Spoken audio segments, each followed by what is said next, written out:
So hello friends, आज हम एक टॉपिक कवर करते हैं। इस privatisation really good for India?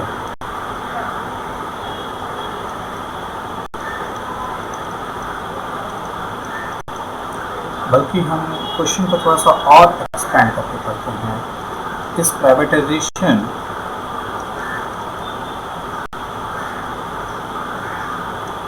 Really good for any country?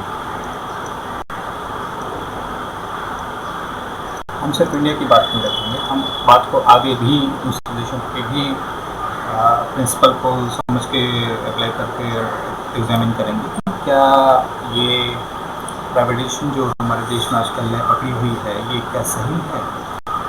और इस दौरान हम थोड़ा सा और समझने की कोशिश करेंगे कि how is the idea of democracy, if at all there is connection between the idea of democracy and privatisation.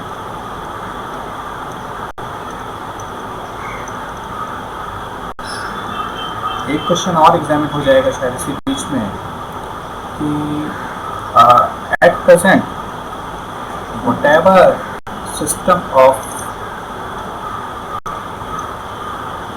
governance we have in our country, is it truly to be termed as democracy?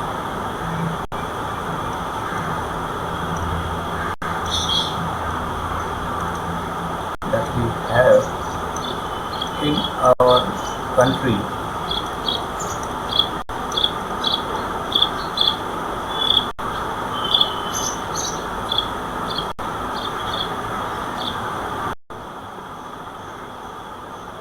तो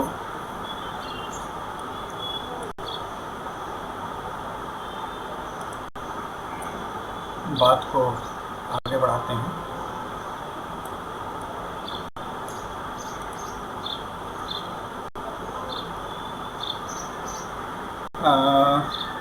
privatisation democracy की जो spirit है उसकी कहानी तो हम लोगों ने बार बार सुनी हुई है कि वेस्टर्न यूरोप में वो किस तरीके से आया था किंग को डिफीट करने के बाद।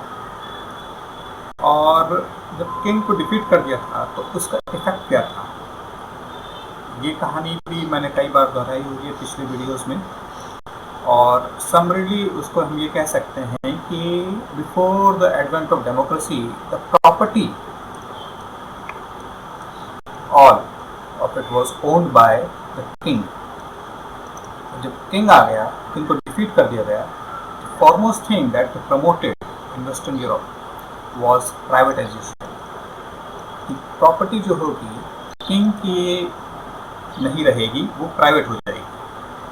और किंग के पास में for the purpose of safety, security and external threat to the country and all एक फ्रेंचाइजी राइट्स होंगे।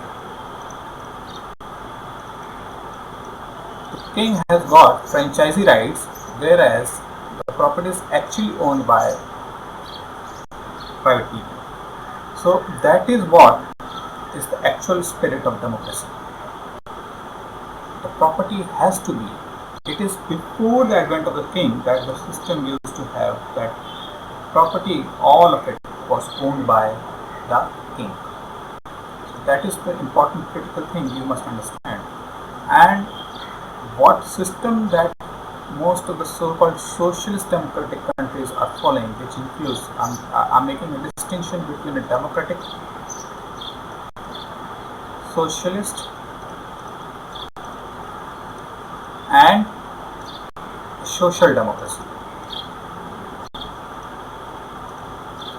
So in my view there is a distinction between a democratic socialist and a social democracy. Democratic socialist is a country like India and Southeast Asian nations, whereas social democracy is the 4-5 Nordic nations where democracy and socialism are practiced by intermixing, but in a very different manner. So that is the thing. That is one important thing we must understand. Social democracy is not same as this thing. So what are we doing in India? What we are doing in India, how it is making a difference is that we have simply replaced the king by a thing called government, and we are thinking that all the property must still be owned by the government in the form of public property.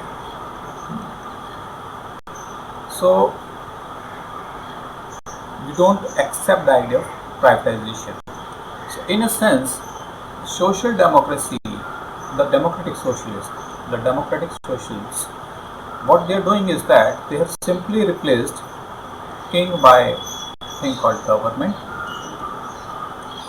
and the ownership of the property, the rights of it, has been replaced by public property, the term called public property. And in addition,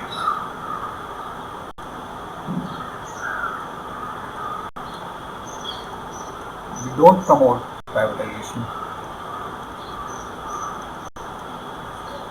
No, please say no to it. Whereas, in contrast, Nordic nation democracy or the Western European democracy, the king merely has the franchisee rights, the ownership of the property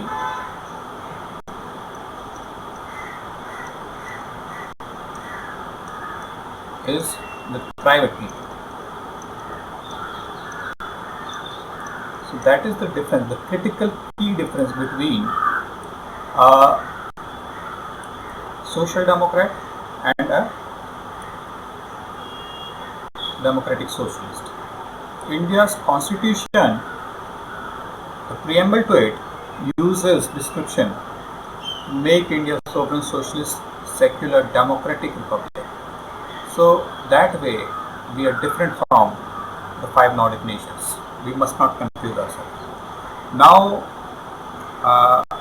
confusion is just not limited to the use of the terms, but it also spreads in other spheres. To talk of the matter, I'll take a reference of one statement once made by the present foreign minister, who has also been a foreign secretary of India and a bureaucrat, Mr. Jaishankar. In one of his statements, somewhere in foreign services, he says that foreign service foreign servants, civil servants, foreign services civil servants in India are thoroughly professional. Now, here is the thing where I would like to place my objection to the statement made by Mr. Jaishankar. Is a civil servant same as professional? What exactly is professionalism, and how is it connected with democracy? Who actually are the private people who own the property? In Europe, when the fight happened and the king was defeated, who were the people who had defeated the king? What are the common people doing? What were the common people doing? Were the civil servants, were the king's servants, or were the professionals? Are the two interchangeably usable? And are the two people one and the same? Mr. Jaishankar, Foreign Secretary of India and presently the Foreign Minister of India, believes so. He says civil servants are thoroughly professional, or lots of other high-level bureaucrats you might have heard calling themselves professionals. Are the professionals same as the foreign civil servants? Here is the answer: no. That is one confusion which is still not Indian intellectuals, Indian high-class people have not yet gotten rid of themselves of. They think that civil servant is same as professional, whereas when the story of democracy, the origins of democracy, it is clearly understandable. It should have become clearly understandable to everyone that the king was actually defeated by the common people, and what were the common people doing as occupation? They were professionals. What's the difference? The difference is that a civil servant or a public servant, whatever term you may use it, is earning his earnings, getting his earnings from the taxpayers' money.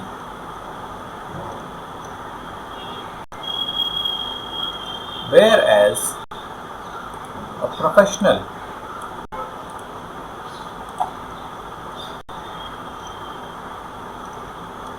he gets it by earning from the market.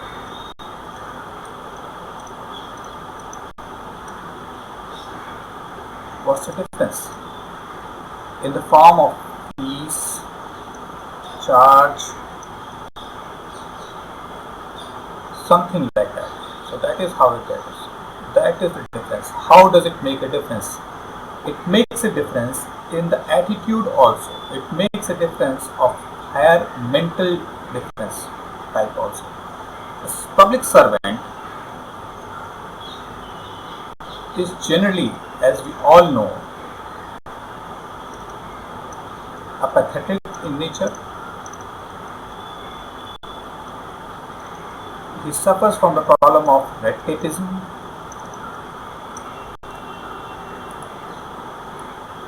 He is not reactive to the people's problem.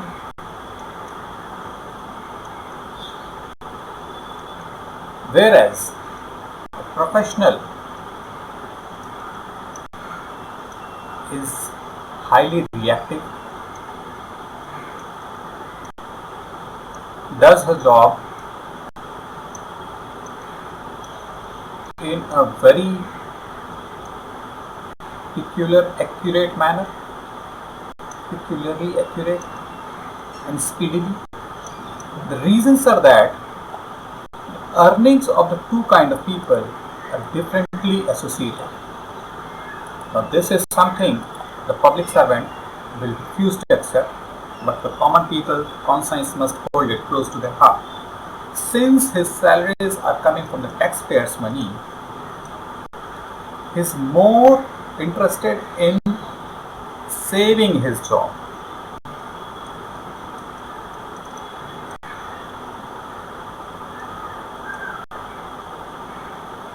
And therefore, it takes lots of time in decision making, and as a result, he suffers from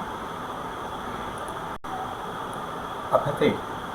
And his way of working brings about slowness in decision making and actions implementation, which is what is referred by the term red tapeism.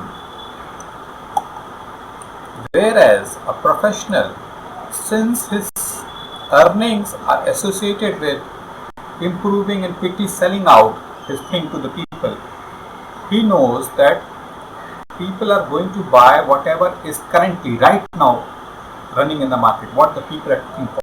And in order to achieve that thing, he must quickly act, otherwise he will lose money, his earnings. And therefore, he tends to be very reactive to things. Which means the moment a change comes about, he quickly senses it and starts implementing it in his own work. That is professionalism. And the reason why the two are different is clearly, I must highlight again, the method of earning, the source of earning.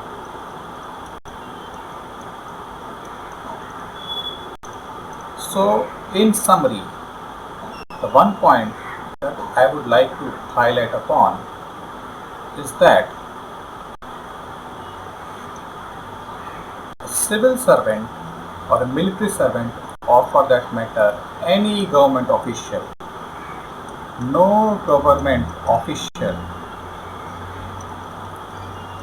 is same as professional. No. So I highlight again, they are not same as professional. They are two different classes of people based on their occupation. And a civil servant in a socialist democracy, democratic socialism, is highly confused person. I put my accusation against him. He is not well nourished in his knowledge and is making a fundamental mistake in his thinking by assuming that a civil servant is same as a professional and therefore civil servant is highly professional. No, he is lying, maybe not consciously but unconsciously he is mistaken. definitely mistaken. Now, here is the thing, what are the other consequences of the differences that exist between a professional and a civil servant?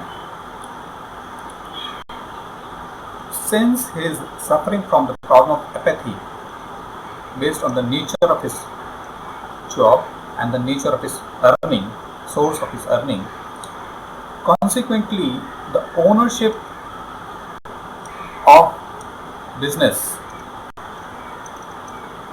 if it is in king's domain, king's ownership, or as the socialist democracies like to use the term for it, the public ownership,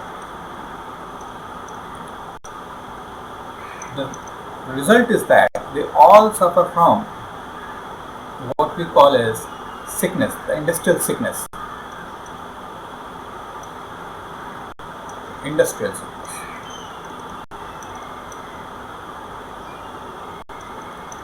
Secondly, they also suffer from the problem of corruption. A public property is nothing but a woman standing nude on the street. Whosoever is interested can come and have pleasure swimming. That is what is a public ownership like. Since there is no privatized ownership, there is no one so keenly interested in protecting the property. Consequently, whosoever has the greater power manages to enjoy it ravishly, and that is what damages the country. So the ownership, so long as it is public, is actually going to suffer from lots of other products. So in connected with the corruption. So in order to protect the property, it is important that there should be kind of a person who is personally interested in having the property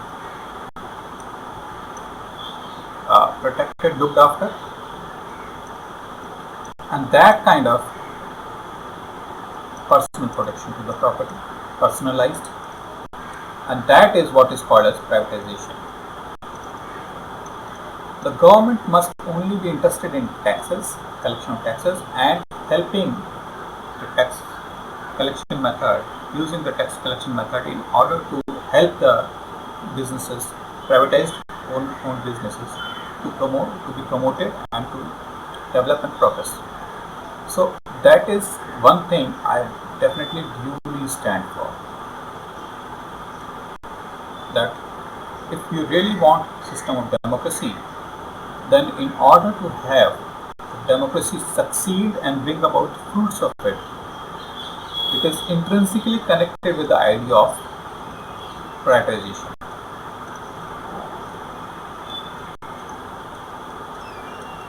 So what was it that we have been practicing until now in India in past 70 years? The answer is no. It was not genuinely a democracy. It was what may be called as a highly confused mixture of some oxymoronic mixture of contradictory ideas, what is called as a democratic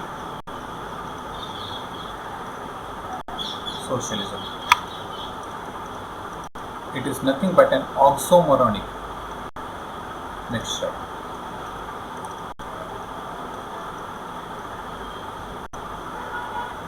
And it is bound to bring about capitopia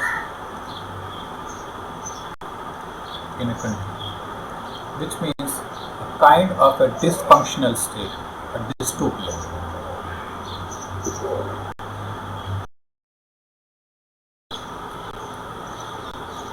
Now, continuing the story from the previous episode, we talked of how the democratic socialism is cocotopia and an oxymoron, moronic mixture. So, what actually happens? What are further attitudes of a democratic socialist country? In democratic socialism, they believe they have something called democracy, whereas it's nothing but a rural uh, village system which they have implemented at a larger scale. It is not genuinely connected with providing liberty and freedom and eventually an emancipation to the people.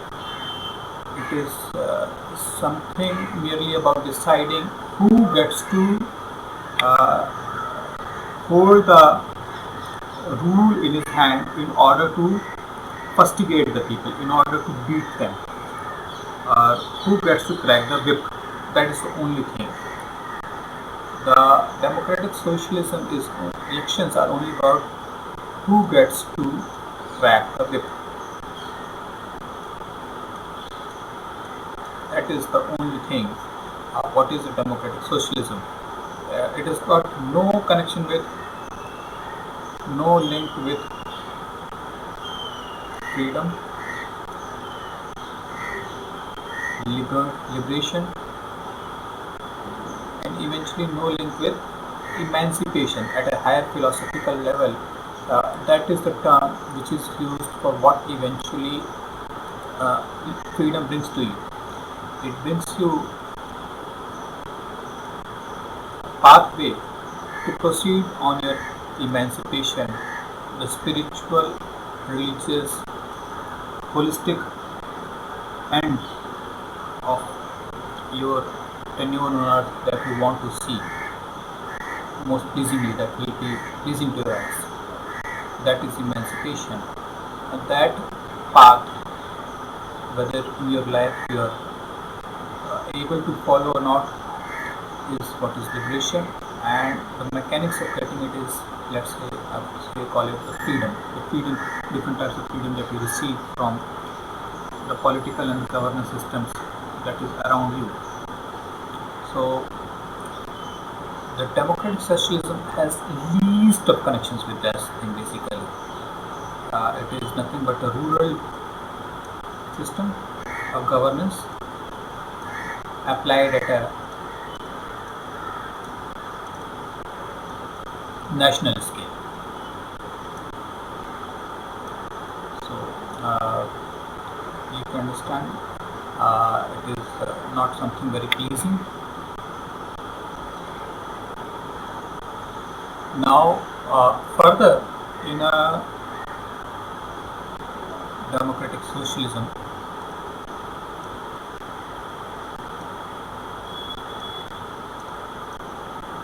when contrasted with democracy, who are the two factions who are in clash, conflict with each other? Conflicting factions are different in the two systems. In democratic socialism, in general, the factions that are in fight with each other are business people who are supposed to be rich and have money. They are, as per the cultural beliefs of the people, these people are in fight with the poor people. And who are the poor people? Astonishingly, in understanding of the poor people, in democratic socialism, you can see even the civil servants are poor people. They have very poor salary, very less salary, therefore they are also seen as poor people.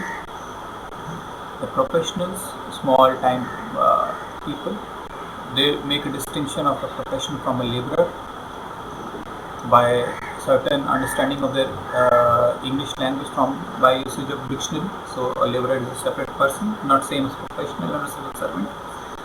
So they are different. Agriculturalist, that is how the cultural understanding spreads.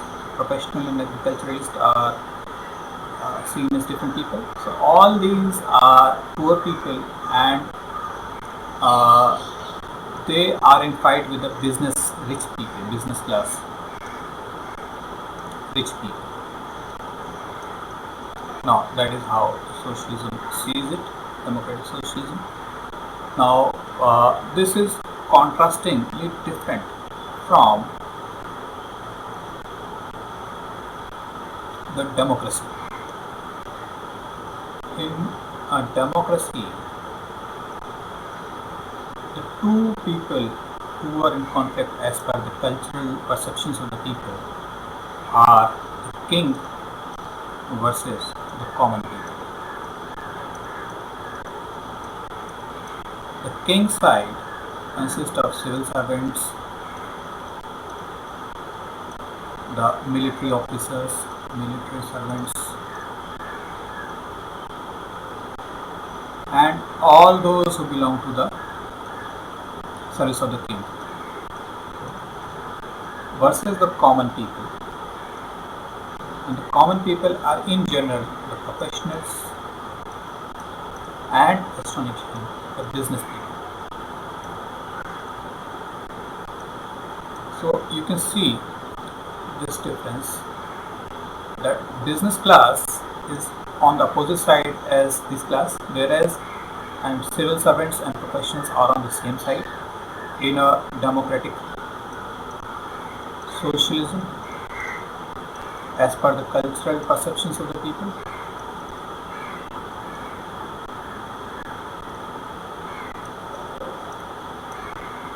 the masses, whereas in a democracy, as the way we understand and know in Western Europe and Americas, Northern America, both Canada and USA, the professional and the business class people belong to the larger club of people called as the common people, and contrasting to them is the king. So by allowing a mixture to become happen between these two ideas, we are basically inviting a big trouble, which is going to be nothing but another avatar of Ram Teri Ganga Maili, and that is what India has been suffering from, the ail that India has been suffering from, what has been ailing Indian governance system, that India has suffered in last 70 years. In short and sweetest word that I may describe, that I may put it in, is that we have attempted to mix two different contrasting ideas with each other by imitation, Indianization, copying, and then Indianizing into it, and that is where we have ended up being where we are. So we must decide, we must have intellectuals and thinkers, cultured and traveled and widely observant and widely traveled to know how this world is designed, the shape of the earth, the different geographies, resulting into different cultural attitudes, different thinking, different perceptions, and how they are all different from each other. And then only must choose, select the mixture that they want to bring about, kind of changes that they want to bring about. Otherwise, you end up doing nothing but making a Ram Teri Ganga Maili thing, which in other euphemistic good sounding words is called as Indianization. Indianization is nothing but mixture of some ironic mixture, and which eventually results into what Indians themselves have been complaining about, the Ram Teri Ganga Maili. How did the holy river become so dirty?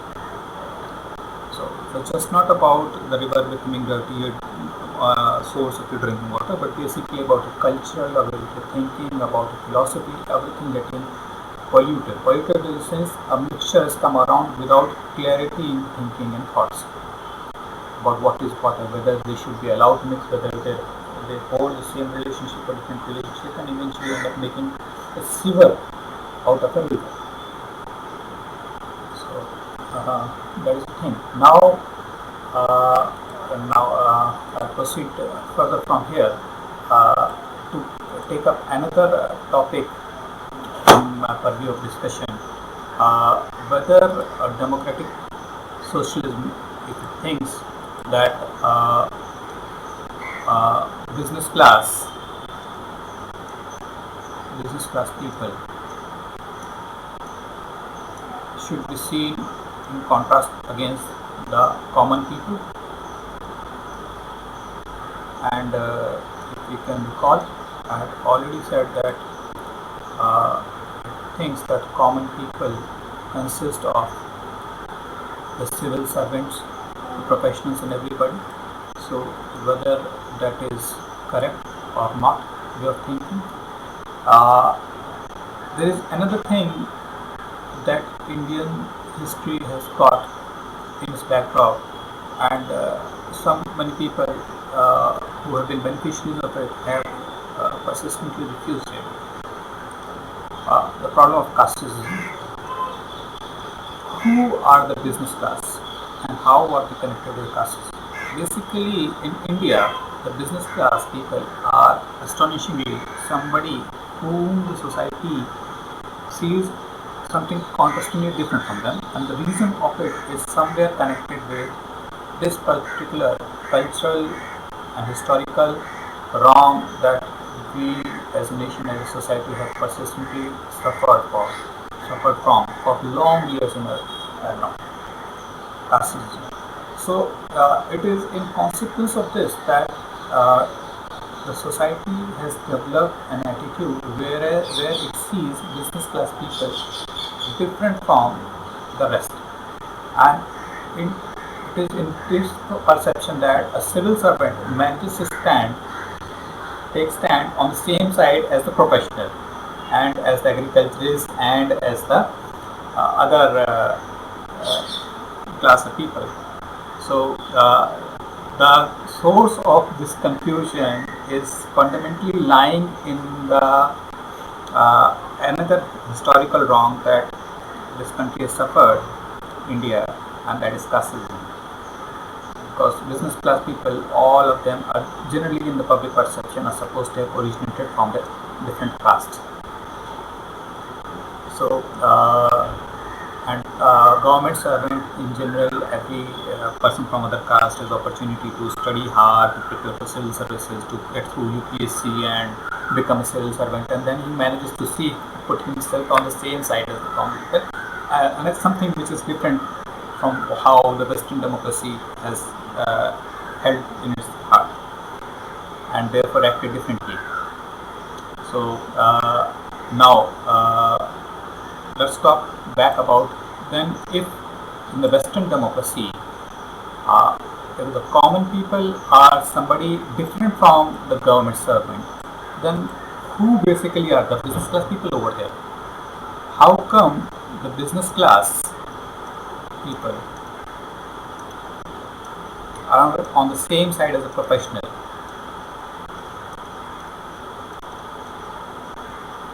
Together to be termed as the common people.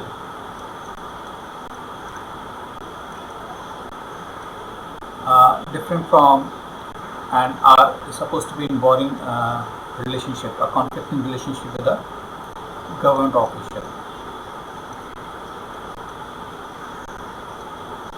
or the king's servant, as they still have the system monarchy, and the two are not seen separate. The reason again is that in Europe, if you examine their history, you will figure out the professionals are the people who succeeded deeply into the business and turned into the business people. So the professionals, when they succeed enough in the business by use of the democratic system, have ended up becoming the business class people. So there is the reason why in European system these two classes of people are seen on the same side and directly in conflict with government official, whereas in the Indian system the government official and the professionals are seen on the same side in contrast with the business people. So that is something very peculiarly different, and not many people have noticed yet. This is what I would like to draw the attention on. So, when business class people, the professionals succeed, they become what is called as the business people. Is what is the story of Europe even to this date. We can take the examples of even to this day Elon Musk or Bill Gates or Google, owners of Google. They were all of them professionals. And by professional, this strictly means Bill Gates himself was a software engineer, the profession. So is Elon Musk. So is owner of the Apple. So that is, you can make out these people are the ones who have themselves been practicing the profession of engineering or whatever, blah blah blah. Bill, in the past, Edison himself has been a scientist and invented new companies that perform the Tesla owners. All of them were themselves practicing actually the profession, and in the process of success that they met, they ended up founding large companies, which we Steve Jobs and all of them themselves have been professional. And in contrast, the Indian culture basically sees the business class people invest in the form of investors alone. The common people or the professionals in Indian culture have largely been Shudra, have no idea or knowledge on how to make quick money out of their business, of their profession, and turn it into big success and then turn it into corporate. So what happens is, whatever the innovation they carry out, eventually they are hungry for finding some investor for it and to succeed into it.